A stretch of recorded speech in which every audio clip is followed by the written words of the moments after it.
Good morning, everyone, and welcome to SIREN Coffee and Science. I'm Danielle Hessler Jones. I'm a professor in the Department of Family and Community Medicine at the University of California, San Francisco, as well as a SIREN investigator. And today's conversation is kicking off the first of our 4 Coffee and Science events related to the topic of adjustment, which refers to healthcare activities that change clinical care to accommodate patients' social conditions. And I'm really excited and honored to talk today with Dr. Rachel Gold, who's an investigator at Kaiser Permanente Northwest Center for Health Research with a joint appointment at the OCHIN Community Health Information Network, where she's a lead research scientist. And so for the next 30 minutes, Rachel and I are going to introduce the topic of adjustment, and then we're going to really dive into questions surrounding the use of clinical decision support tools as a social risk adjustment intervention. Before we launch into this exciting conversations, I want to just cover a couple of logistics.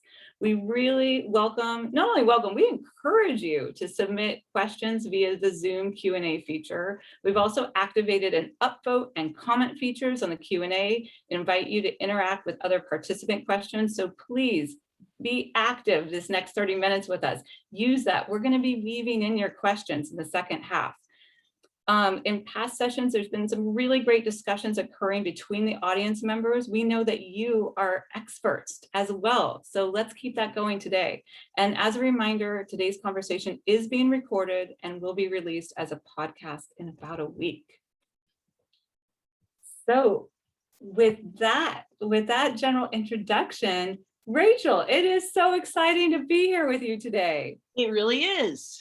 I'm thrilled. It's exciting to be talking about adjustment, which, as you and I know, Danielle, is fairly cutting edge concept in some ways, and in some ways not, right? I mean, and why don't we start with a definition of adjustment to make sure everyone who's listening knows what we're talking about? I would love that. I would love that. So so I know, I just read a little bit about adjustments from the 5 A's framework, but like when I think about adjustment, I think about shaping care recommendations and plans to fit someone's life, and more specifically to fit someone's social context. Yes. So whether or not this is prescribing lower cost medication, or I hear from diabetes educators saying, when someone says they're gonna engage in walking in their neighborhood, but they don't feel safe in our neighborhood, I say, wait, let's make sure we pick a place for you to walk. If it's the inside of a Walmart, wherever it is, so that it fits your life, so that this is feasible and doable. How does that fit for you? What's adjustment mean for you? So that's it. Those 2 examples you gave are really interesting. The way that I when I think of adjustment, I think about, it's quite similar to what you're saying, is how can providers, or mostly, well, I mean, my work's in primary care, but I think this could apply to any a wider variety of care settings. How does the care team need to understand what's going on in the patient's life and potential barriers to them acting on the care plan, and figure out ways to then adapt the care plan to make it more feasible for the patient to follow the care plan? And I want to call out now, because we found in some of our work that people get a little bit mixed up between assistance and adjustment. Adjustment is figuring out, this is the care plan I want you to follow. How can I help make sure that happens? Assistance is different. Assistance is, and we've talked about this in other Coffee and Science podcasts, assistance is, okay, the patient's got a social risk, is food insecure, housing insecure. We make referrals to help address that need. But that's not what adjustment is. What adjustment is, I want to make sure you can follow this care plan. And if I need to tinker with the way that plan is structured to make that feasible, then we're going to do that. So I thought was interesting about the examples you gave, Danielle. One was one was about finding lower cost medications, right? That's an example that comes up over and over. And we'll talk about this more, I think, over the course of this half an hour, and some of the work that you and I and Laura Gottlieb are doing, where we're finding that when we talk to primary care teams about what adjustment plans, what they would like to see in adjustment focused decision support, it's very often about medication, making sure patients can get the meds and take the meds. Your example about, can we get the patient a safer place to walk, I think is kind of in a gray area between a care plan adjustment and assistance, right? It's not quite the same. I'm sorry, I see my camera is not focusing very well, and I don't know what to do about that. So we'll just consider me nice and You're all good. Misty and blurry. Okay.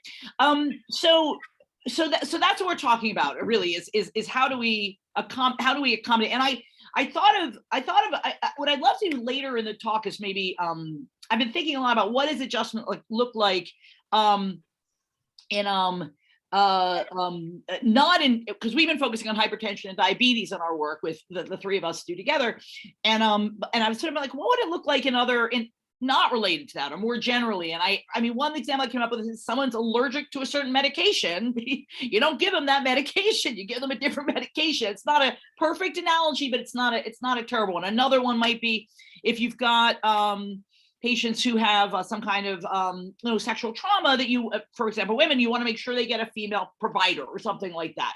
That's another kind of adjustment. Right. And how about if someone has transportation difficulties and you offer telehealth? Would that fit under your? Absolutely. So let's talk a little about the work that we've been doing, which has been focused on diabetes and hypertension.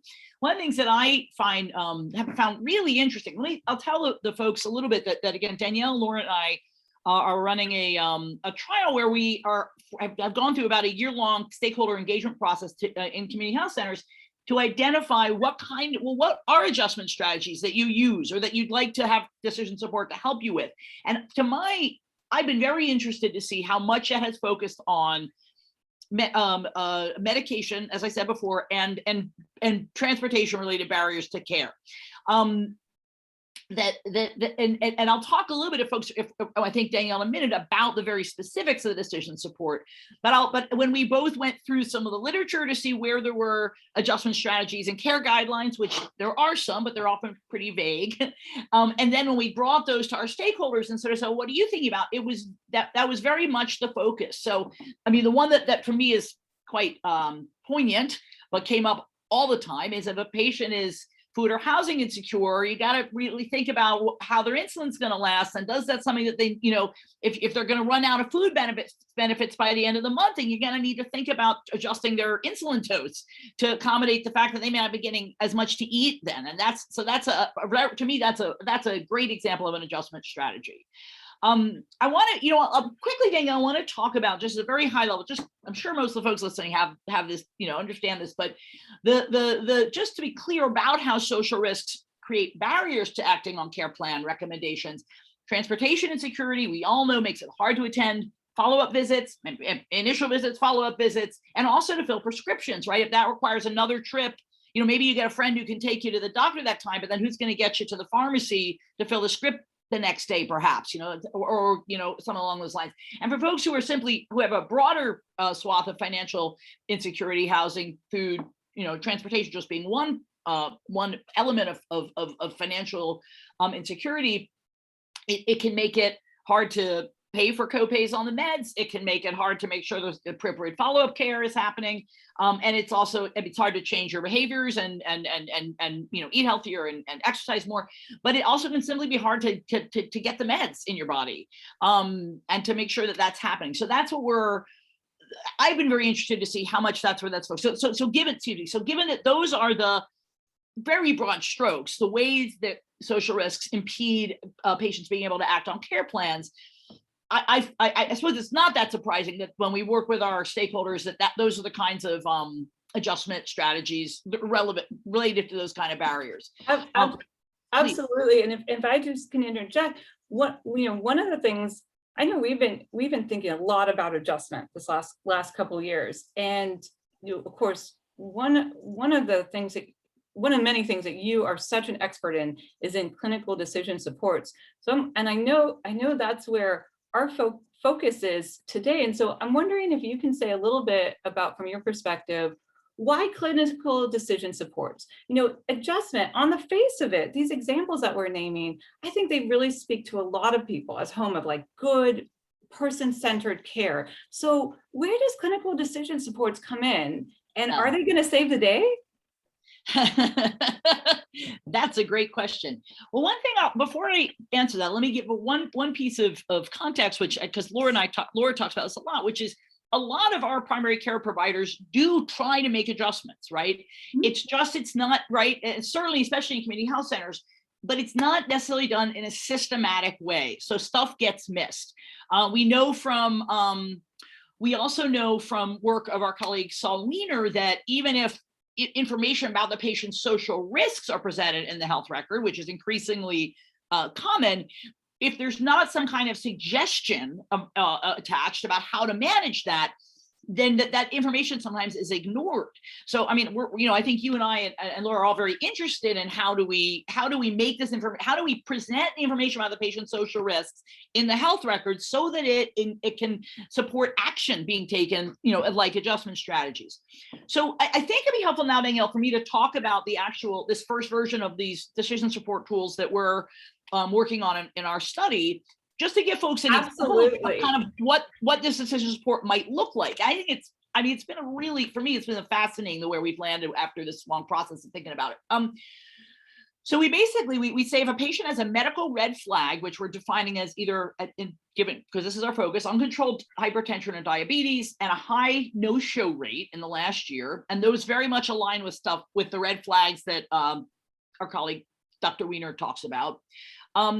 And if they've got one of those medical red flags, and we've got known social risks, as in they have reported any of the poverty-related social determinants or adverse social determinants or social risks is what we prefer to call them. Then they see an alert. The users are going to see an alert, and the alert's going to say, "Hey, this patient has barriers to acting on their care plan. Click here for some suggestions and actions you can take."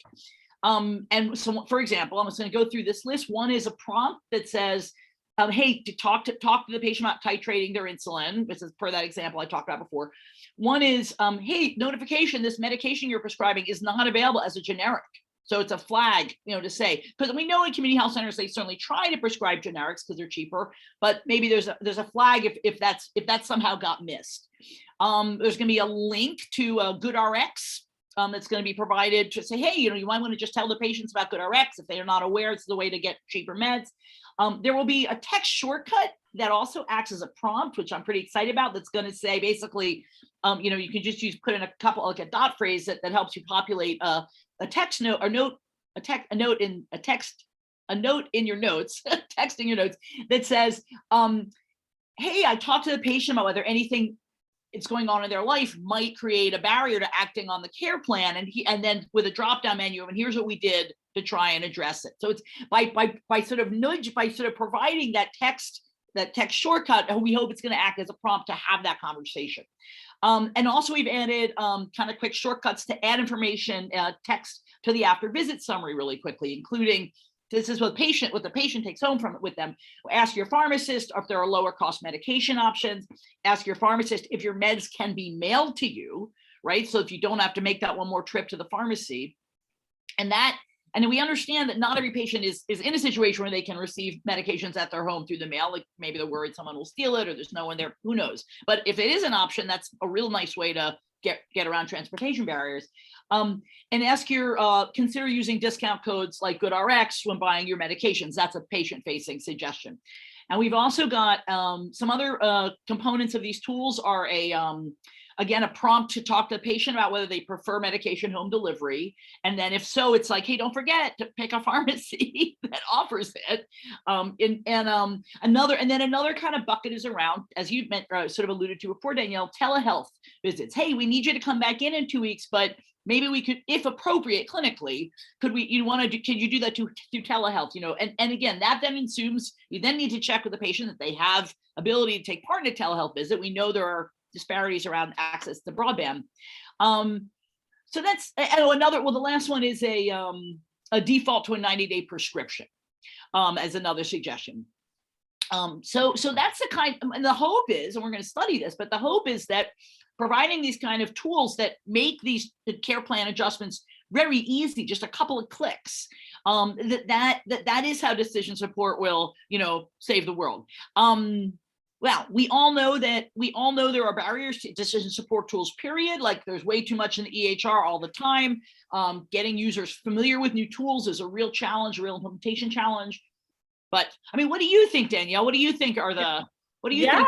Do you think it's going to save the world? Well, I think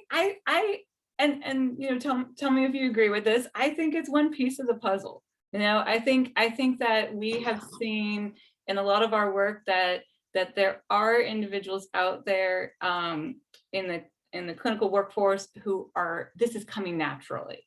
And there's those where it's not, or there's missed opportunities. And so I see the clinical decision supports as trying to be one piece of the puzzle to close those gaps on those missed opportunities. However, I do want to shift over to the chat, because one of the things I was hoping we could talk about, Nicole Cook from our audience has really, put words to, and I'm so thankful for that, who asked, would an adjustment be completely dependent upon someone's context? And, how can the care team ensure that they're truly patient-centered? And so I know another area that both of us are passionate about is shared decision-making. And so I wonder if we could chat for a few minutes about, well, how do these clinical decision supports intersect with shared decision-making and patient-centered care? Yes, that's such a great question. Thank you, Nicole. And you took the words out of my mouth. I was going to say, like, Danielle, we have to talk about shared decision-making too.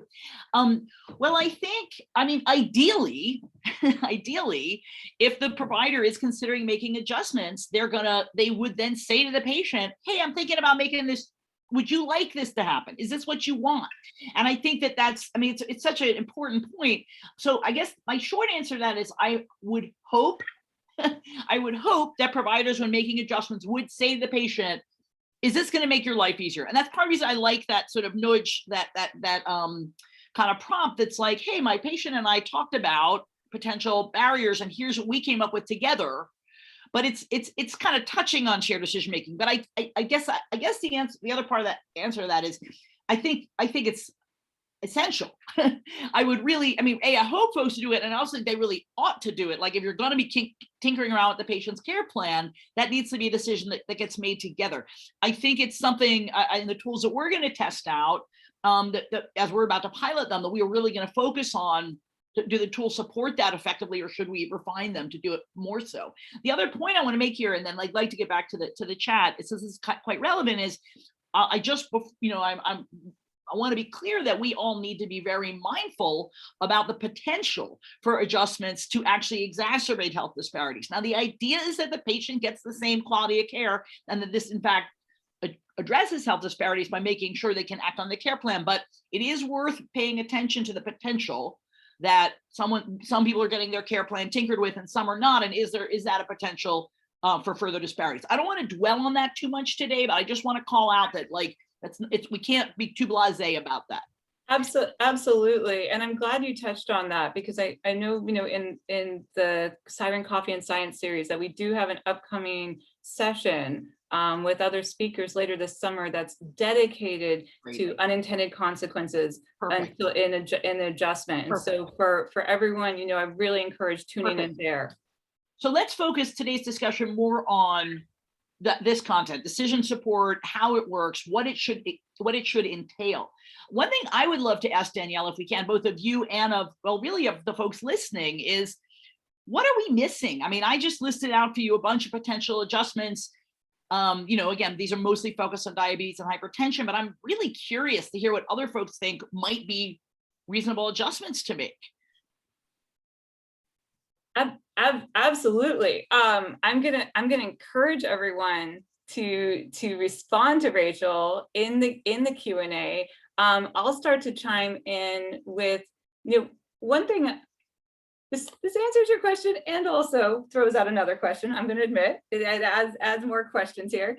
Is, what are some of the benefits and trade-offs to having very specific adjustments in, say, a clinical decision support tool like we've been discussing about, and yes, using shared decision making and other strategies to make sure that these are not placed upon an individual and pushed on an individual. What's the trade-offs between those very specific CDS examples and simply asking someone, I see that you have transportation barriers. I see that you're experiencing some changes in your housing and some challenges in your housing. We just talked about this certain care plan over here, whatever it is. How is this, is this going to work for you? How do we move forward with something that really works for you? That's such a great question. I mean, the pro and con, I would say the pros and cons are this. The con of being as prescriptive and being quite as specific as the stuff that we're and ours are actually not that prescriptive, but the cons, let me say it this way, the cons of being prescriptive is that it's not as focused on shared decision making. Then it's more just like, we're going to make the following change. But the cons of just having it be a sort of a more vague shared decision making approach, like how would you like me to do this, is that the patient might not have any idea about how to make this. They may not know about the ways that it could be adjusted. They might feel a little uptight or uncomfortable saying to the provider, well, actually, maybe easier, and also just make my life easier for the provider to be like, oh, I've got some suggestions right here, so we don't have to figure this out together. The decision support tool is making that suggestion for me. So I really think there's a real pro and con there, and I think it's going to be, we're going to need to figure out where the sweet spot is, like what feels the most comfortable for providers and patients.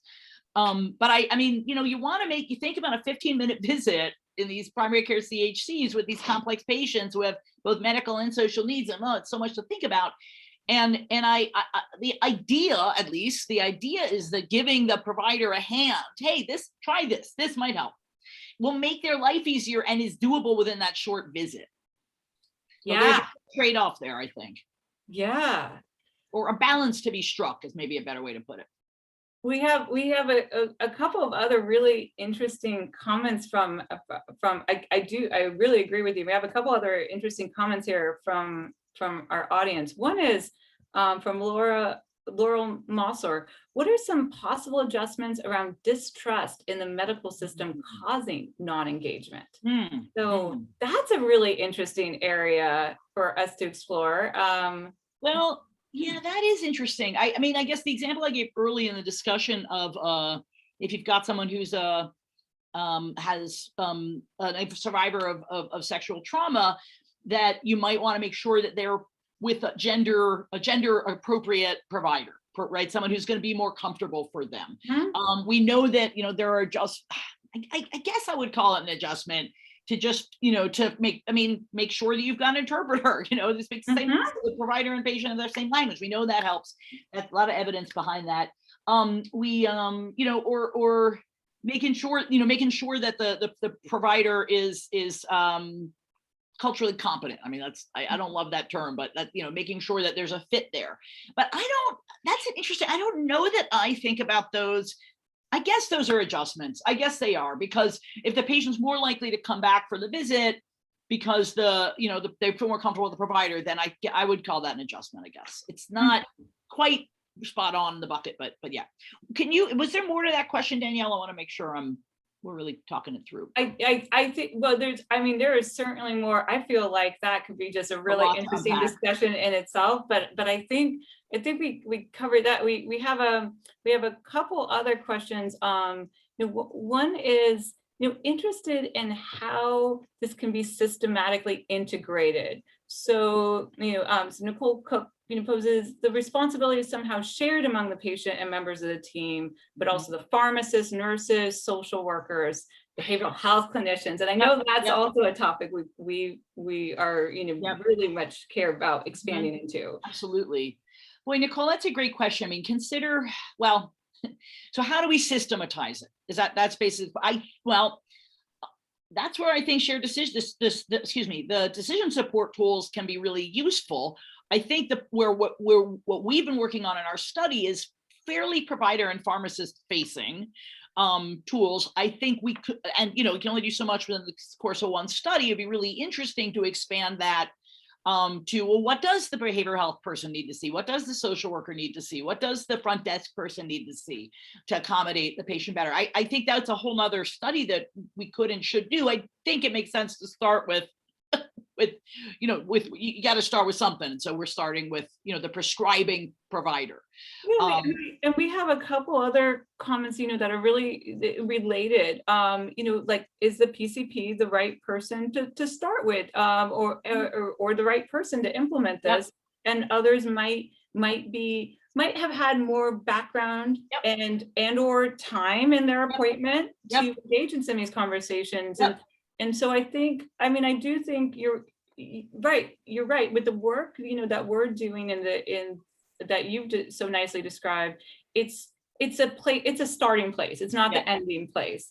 And then in some of the other work that that we're doing on other projects, it is actually approaching it from a different side. It's approaching it really Yep. more with social workers, case management, and behavioral health. And Yep. so I think we are, you know, to the audience's questions there, yes, there's simultaneously in parallel other programs that are coming at that. But this is a great question, and I agree that it's worth thinking about. I would say though, again, the logic for me that for focusing on the PCP is who's prescribing the meds.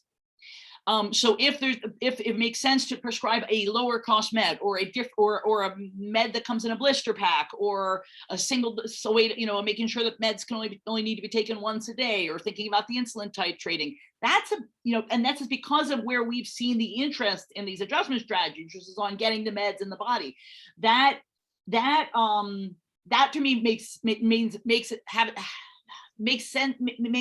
sense to have the decision support focus on the people, the prescriber and the pharmacist. I think if there were other adjustments, then, you know, again, around follow-up visits, for example, that, you know, could this be done by, that could be the scheduling person. Like, that doesn't have to be the PCP. If there's an agreement ahead of time that for certain kinds of visits, we can do it by telehealth. So I think it maybe depends on what the content of the adjustment is. And again, I'm curious to see if people have suggested any other kinds of adjustmts, because I keep feeling like our team is missing something.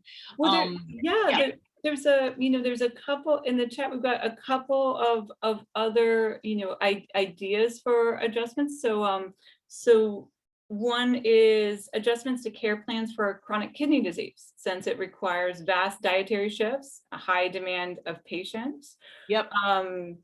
We also just to pick up on the thread that you were having, I agree. You know, when we're talking about medication adjustments, the primary care provider or the licensed prescribing clinician, you know, that's really makes sense. A lot of my work is in behavioral health and in our allied health professionals. So it's focused on other types of adjustments. And so I really do think, yes, there is a lot of potential there as well. I am seeing that, my goodness, our 30 minutes has gone by so quickly. So so Rachel, I want to let you have a last thought here, and then I have a few wrap-up statements. I think my last thought is that we have a lot of questions about how to do this right. It's my understanding that you know, this hasn't been done in a systematic way. Yet we have a lot to learn about potential negative effects, which I know we'll talk about later, the right way to do this, how patients feel about it, how we could do it more efficiently. I mean, I think I would leave people with, there's just a lot of questions to answer here. And, you know, like any good science, like we have a hypothesis that this is going to work, but it might not help. Well, we're going to find out. And I would also remind people, because I am an implementation scientist, that like, you can build the best decision support tool in the world, but if you don't implement it effectively, no one's going to use it. So there's that. I just want to add that element too. If you build it, they won't come. You got to train them. So I think that's where I would like to end it. Danielle, you know, it's always a pleasure hanging out with you. Oh, the pleasure is all mine. I have enjoyed this so much. Thank you everyone for your fantastic questions today and engagement. That's all the time we have today, but I want to express my gratitude again to Rachel for this lively discussion, for all of us joining and engaging with those questions.